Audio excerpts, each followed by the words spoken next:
अगस्त मुनि के आश्रम में भगवान शिव और माता सती पधारे हैं। मुनि ने खूब सत्कार किया, पूजन किया और फिर कथा शुरू होती है। हाँ, राम कथा मुनि वर्य बखानी, राम कथा मुनि वर्य बखानी, सुने महेश परम सुख माने, सुनी महेश परम सुख माने।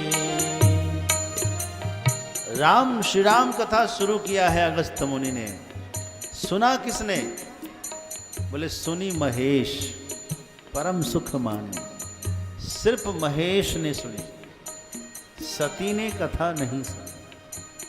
संग में तो आई थी कथा सुनने के लिए, लेकिन सुना नहीं। दरअसल में माता सती का दिमाग घूम गया। जैसे वो आ रही थी तो उन्होंने दिमाग में बैठा रखा था कि जो कथावाचक होंगे कोई सिद्ध, कोई महर्षि, कोई बड़े होंगे, हाँ, कोई दिव्य महापुरुष होंगे। लेकिन यहाँ तो अगस्त मुनि ने उल्टे शिवजी की माता सती की पूजा की, तो माता सती को ऐसा लगा कि ये हमसे छोटे हैं, तभी तो हमारी पूजा कर रहे हैं।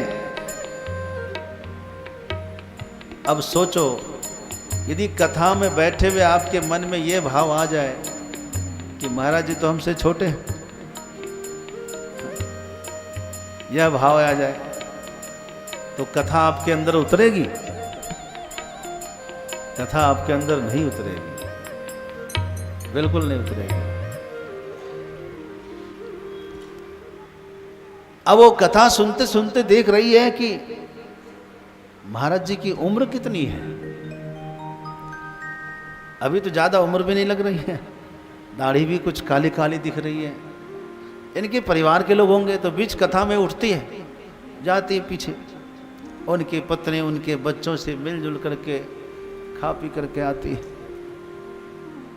बार बार देखा, अभी भी कथा चल रही, फिर चली जाती, फिर आती, फिर चली जाती, फिर आती। कथा उनको सुननी नहीं है।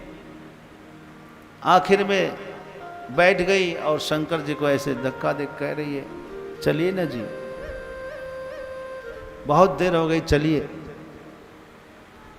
तब शंकर जी ने सोचा कि अब इसको मन तो लग नहीं रहा है, ऐसा करते हैं इनको भवानी को वहीं पहुंचा देंगे कैलाश में, फिर आ करके अपन प्रेम से कथा सुनेंगे। और विदा मांगा मुनि सन। हाँ, मुनि से सोचा कि विदा मांगने से पहले पूछ लेता हूँ, कथा सुना हूँ तो कुछ न कुछ दक्षिणा देनी चाहिए। क्या दक्षिणा दो मुनि को, यदि इनको पसंद ना आया तो? ये भी तो विचार नहीं है कि नहीं? अरे बहुत लोग भागवत कथा हम करते हैं तो साड़ियाँ दे देंगे, श्रृंगार दे देंगे। अरे भाई, ये भी नहीं सोचा कि महाराज जी साड़ी क्या करेंगे, कुछ तो पैंट शर्ट दे देते हैं। विचार करके दिया करो, जो काम में आए वही तो अच्छा रहता है। हम क्या करेंगे उसका बताओ। तो भगवान शिव ने सोचा कि मुनि को हम प्रदान करें और इनको पसंद ना करें तो क्या फायदा। उससे अच्छा है मुनि से पूछ लेते हैं कि आपको क्या पसंद है। ऋषि पूछी हरि भगति सुहाई। ऋषि से पूछा क्या चाहिए बाबा, तो बाबा भी कम नहीं। अगस्त मुनि सब जानते हैं कि भोलेनाथ देने वाले हैं, औढ़रदानी हैं, इनसे क्या मांगू, इनके पास क्या है।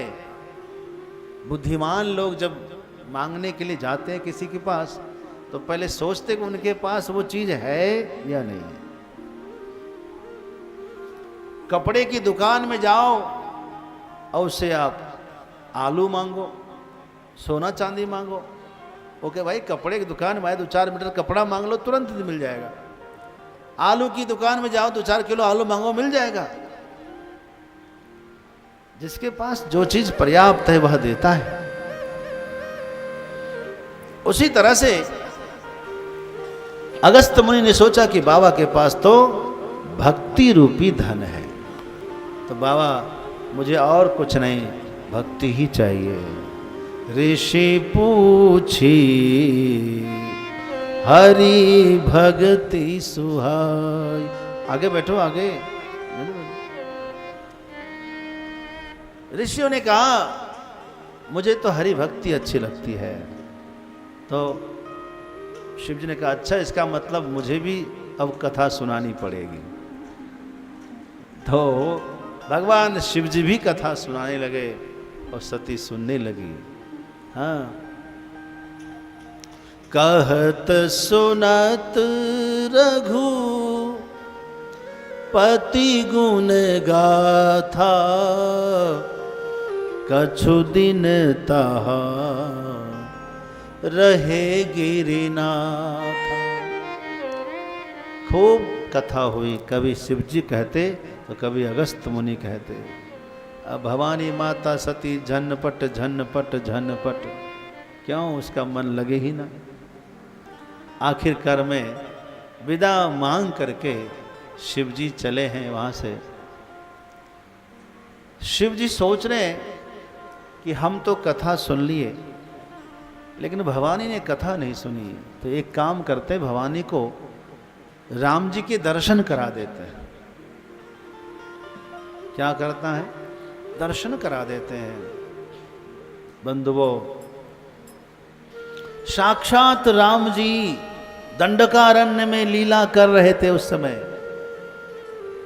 हाँ, और माता सीता की चोरी हो गई थी, इसलिए राम जी बहुत व्याकुल थे, विरह की लीला कर रहे थे। वृक्षों से पूछते, सबसे कहते। हाँ?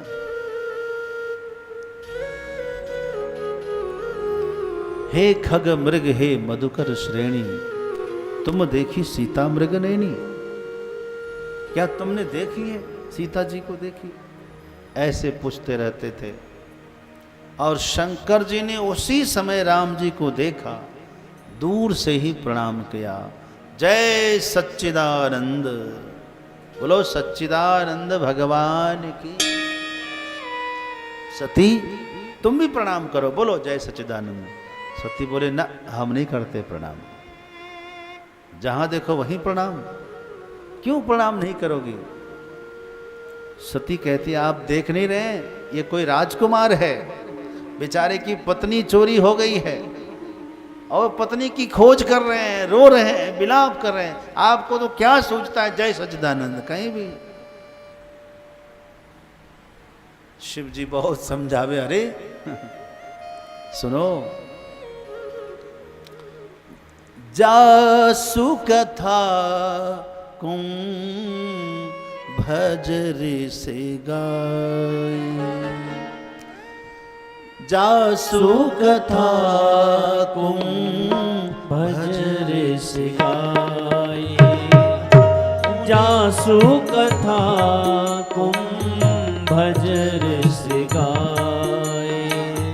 मुनि ही जासु में भगति सुनाई। मुनि ही जासु में भगति सुनाए। सोई मम इष्ट देव रघुबीरा। सोई मम इष्ट देव रघुबीरा। सेवत जाहे सदा मुनि धीरा। सेवत जाहे सदा मुनि धीरा। सेवत जाहे सदा मुनि धीरा। सेवत जाहे। जय जय हे देवी, जिसकी कथा अगस्त्य मुनि सुना रहे थे ना, और मैंने भी जिसकी कथा अगस्त्य मुनि को सुनाई ना, वही मेरे इष्ट राम जी हैं सामने। और जिसकी सदा ऋषि मुनि जिसका ध्यान करते रहते हैं, लेकिन कहाँ मानने वाली बेचारी है, कहाँ मानने वाली। यद्यपि कहु शिव बार बहु लागन उर उपदेश, हरि माया बल जान जिय बोले भी हसी महेश। खूब समझाया, नहीं समझे। शिव जी ने कहा जब इतना ही नहीं समझ रही, जाओ परीक्षा ही ले लो तुम। तो भवानी अपना उठाई और चल दी परीक्षा। जाते शिव जी ने कहा सुनो, जा रही हो लेकिन बुद्धि विवेक विचार करके परीक्षा करना। गई, विवेक और बुद्धि को छोड़ दिया, विचार खाली किया। पुनि पुनि हृदय विचार करी, धरि सीता कर रूप, आगे होए चली पंथ तेहि, जेहि आवत नर भूप। विचार करने लगे। शंकर जी ने कहा था कि विचार करके परीक्षा लेना। अब कैसे परीक्षा लूं? सोचा कि ये इस समय पत्नी की खोज कर रहे हैं, पत्नी की चोरी हो गई, तो क्यों ना मैं इनकी पत्नी बन जाऊं और ये राजकुमार होंगे तो हाँ सीते करके हम पर लिपट जाएंगे, हम समझ जाएंगे कि ये तो भगवान नहीं है, ये तो राजकुमार है। सो उसने क्या किया, सीता जी का रूप बनाया और जिस मार्ग से राम जी लक्ष्मण जी जा रहे थे उसी मार्ग के आगे आगे जाने लगे। बस यही मिस्टेक हो गई। लक्ष्मण जी ने सोचा कि यदि ये मेरी भाभी होती तो राम जी के आगे कभी नहीं जाती। क्यों? धर्म पत्नी का काम है पति के पीछे पीछे चलना, आगे आगे चल रही है, इसका मतलब गड़बड़ है। राम जी भी पहचान गए। राम जी ने सोचा कि परीक्षा लेने आई है तो परीक्षा देता हूं। राम जी ने पहले प्रणाम किया। प्रणाम। सती खुश हो गई, माता सती। अच्छा, अब मैं जाऊंगी तो शंकर जी से कहूंगी कि आप बड़े भोले निकले। आपने जिनको सच्चिदानंद कहकर प्रणाम किया उन्होंने मुझे प्रणाम किया, क्योंकि ये तो राजकुमार है। राम जी ने सोचा कि परीक्षा पूरी देंगे हम, प्रणाम तो कर ही लिया, क्योंकि परीक्षा लेने वाला बड़ा माना जाता है।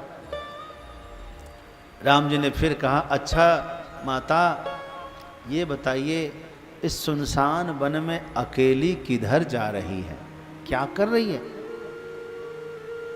और शिवजी कहाँ हैं जो कभी धर्म का त्याग नहीं करते?